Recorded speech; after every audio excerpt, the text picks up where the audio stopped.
Assalamualaikum warahmatullahi wabarakatuh. Saya Yosi Sepriana, peserta Latsar CPNS Kabupaten Mukomuko tahun 2021 akan menjelaskan tentang potret etika pelayanan publik di Indonesia dan solusi etika publik pada saat pandemi. Yuk simak video berikut ini. Hari pertama kerja pasca libur lebaran, layanan bagi masyarakat terhambat karena keterlambatan operasional beberapa loket layanan. Menpan RB pun mengancam akan memberikan sanksi tegas bagi mereka yang tidak disiplin. Bicara tentang layanan publik di negeri tercinta ini, bayangkan kita sudah didominasi tentang prosedur yang berbelit, waktu penyelesaian yang tidak menentu, biaya yang tidak jelas, serta perilaku dan sikap petugas yang tidak mengutamakan pelayanan terhadap masyarakat. Seperti video berikut. PNS terlambat, layanan terhambat, layanan samsat terlambat dimulai. Itu merupakan salah satu bentuk petugas, sikap petugas yang tidak mengutamakan pelayanan terhadap masyarakat. Antrian pasien yang telah mengantri lama pun terpaksa menanti kedatangan para petugas medis yang datang terlambat, hingga jumlah pasien pun semakin membludak. Sidak ini sengaja digelar untuk memantau tingkat kedisiplinan para PNS yang sengaja bolos dan terlambat pasca libur hari raya. Bupati mengancam akan memberikan sanksi tegas, minimal pengurangan tunjangan penghasilan bagi para PNS yang tidak disiplin. Pemandangan kepanikan para PNS yang datang terlambat terpantau juga di kantor pemerintah Kabupaten Sumeneb, Madura, Jawa Timur. Para PNS berlarian ketika melihat apel pagi telah dimulai dan berusaha menyelipkan diri di barisan paling belakang.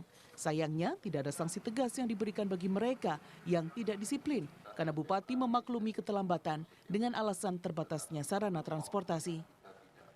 Keterlambatan juga dialami para PNS Kota Makassar yang langsung memburu lembaran presensi tanda tangan setelah apel pagi selesai dilakukan.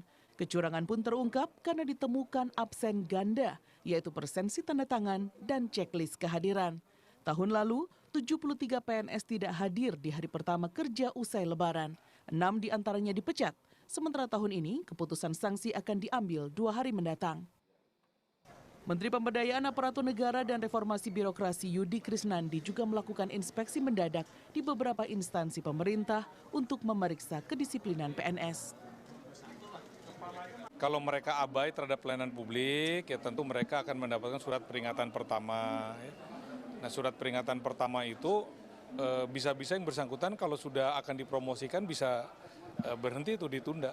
Ya, atau kalau yang bersangkutan akan dimasukkan ke Diklatpim. Diklatpim itu prasyarat untuk promosi kenaikan pangkat, itu juga bisa ditunda Diklatpimnya.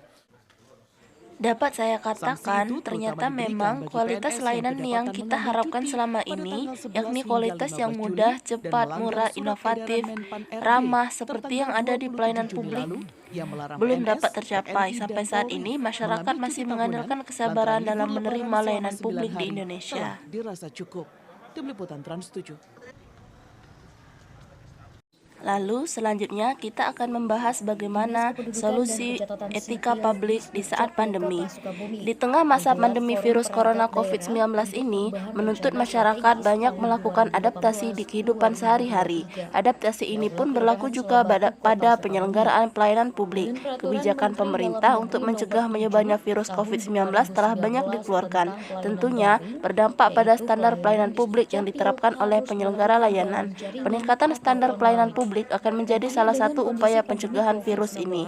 Berikut beberapa hal yang dapat dilakukan oleh penyelenggara layanan dalam meningkatkan layanan di tengah pandemi. Yang pertama, pemerintah bisa menyediakan informasi secara jelas mengenai standar pelayanan. Yang kedua, meningkatkan sistem penyelenggaraan pelayanan secara online, lalu adaptasi sarana, prasarana, dan fasilitas pelayanan.